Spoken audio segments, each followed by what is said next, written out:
Cyber अपराधों के बढ़ते मामलों के बीच आज आम नागरिकों को जागरूक करने के लिए एक विशाल पहल की गई है। शहर के कविवर्य सुरेश भट्ट सभागृह में आज सुबह ठीक 10:30 बजे एक मेगा साइबर जन जागरूकता शिविर का आयोजन किया गया। इस महत्वपूर्ण कार्यक्रम का उद्घाटन पुलिस आयुक्त की उपस्थिति में किया गया। इस शिविर में राष्ट्रीय सुरक्षा विशेषज्ञ एवं प्रतिष्ठित वक्ता अमित दुबे ने मुख्य वक्ता के रूप में नागरिकों को संबोधित किया। उन्होंने साइबर खतरों से बचने और ऑनलाइन सुरक्षित रहने के व्यवहारिक तरीकों पर मार्गदर्शन किया। महाराष्ट्र सरकार की तरफ से साइबर अवेयरनेस मंथ 2025 ये आयोजित किया गया है, जिसके अंतर्गत में नागपुर शहर पुलिस ने अभी तक 100 जगहों में, जिसमें स्कूल, कॉलेजेस और ऑफिसेज, इंडस्ट्रीज, इंस्टीट्यूशंस में साइबर अवेयरनेस के बारे में सेशन लिए हैं। 1 लाख से भी ज़्यादा लोगों को साइबर अवेयरनेस ये अक्टूबर 2025 के महीने में हमने की है। उसी के संबंध में आज एक मेगा साइबर अवेयरनेस सेशन रखा गया है, जहाँ पर 2500 से भी ज़्यादा लोग यहाँ पर आए हुए हैं सुनने के लिए।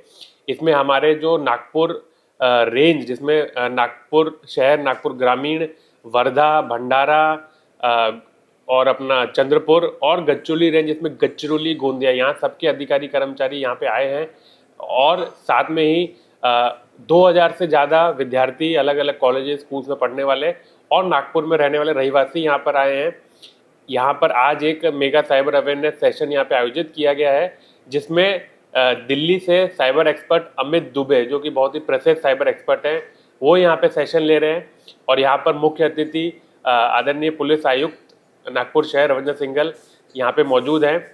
और यहाँ पर एक बहुत ही महत्वपूर्ण सेशन लिया जा रहा है और अलग अलग साइबर अवेयरनेस के मुद्दे पर यहाँ पर बताया जा रहा है, जैसे कि digital arrest, financial fraud, social media fraud, crypto currency fraud और ऑनलाइन इन्वेस्टमेंट फ्रॉड। गरुड़ दृष्टि के बारे में मैं बताना चाहता हूँ। गरुड़ दृष्टि जो है, वो जो लोग सोशल मीडिया पे ऑफेंसिव कंटेंट डालते हैं या फिर फेक न्यूज़ डालते हैं, उनके ऊपर कार्रवाई करने के लिए है और उनसे संबंधित जानकारी इकट्ठा करने के लिए है। यहाँ पर हमने उसके बारे में जानकारी दी है कि अगर कोई भी इस प्रकार का हेट स्पीच या फ्रॉड कंटेंट या फिर फेक न्यूज़ डालता है तो उसकी जानकारी हम लोग कलेक्ट कर रहे हैं।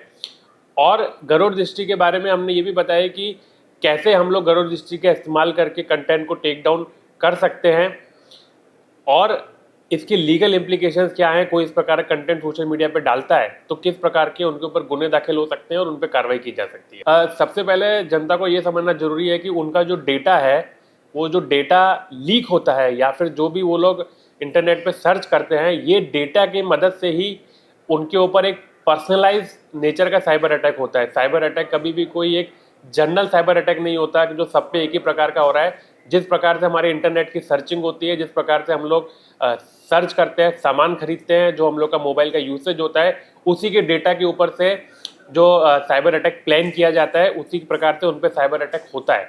तो अगर हम लोग को ये जानकारी है कि हमारा जो पर्सनल डेटा है उसके संबंध में ही हमें फ़ोन आता है, उसके संबंध में ही फ्रॉडस्टर हमें कॉन्टैक्ट करते हैं, तो अगर ये जानकारी हम लोग रखते हैं तो हम लोग उनसे सतर्क रहेंगे और अवेयर रहेंगे। और आप लोगों ने, और जो लोग इस बारे में सतर्क हैं, इस बारे में जानकारी रखते हैं, उनकी भी जिम्मेदारी है कि वो लोग अपने परिवार वालों को, अपने दोस्तों को भी ये जानकारी दें कि आपके डेटा लीक की वजह से आपके ऊपर साइबर अटैक होता है और आपसे कोई आपके ही डेटा के संबंध में आपकी जो पर्सनल बातें आपसे करता है तो उस पर आप विश्वास नहीं करें और ये ना समझें कि वो आदमी जेन्युइन है। चेक करें और फिर ही आगे बढ़ें। साइबर क्राइम में अगर हम लोग देखें, national cyber crime reporting portal का जो हेल्पलाइन नंबर है 1930 और महाराष्ट्र साइबर का जो हेल्पलाइन नंबर है 1945। साइबर क्राइम आपके साथ जैसे ही होता है, immediate with in golden hour, पहले 1 घंटे में जरूरी है कि आप 1930 या फिर 1945 पे कांटेक्ट करें, सारी जानकारी बैंक अकाउंट डिटेल्स के साथ में उसको दें, जिसकी वजह से जो मनी आपका लॉस्ट हुआ है वो सामने वाले अकाउंट में फ्रीज हो जाएगा और वो रिकवर हो पाएगा। अगर इसमें कोई डिले होता है, गोल्डन आवर को अगर आप मिस कर देते हैं तो मनी रिकवरी करना ज़्यादा मुश्किल हो जाता है। 2025 हे सायबर जनजागृती महामंडळ घोषित केलेला होता महाराष्ट्र सरकारने। आता ऑक्टोबरमध्ये 3 ते 4 दिवस बाकी आहे। आमचा जसा जे टार्गेट आहे की 100 इन्स्टिट्यूशनमध्ये हे जनजागृती होणार आहे। आता जवळपास 95 झालेले आहे। मग जे बरेचसे जे दिवस बाकी आहे त्यामध्ये आम्ही 100चा टार्गेट पूर्ण करू आणि 1 लाख लोकांपर्यंत आम्ही पोहोचणार आहे।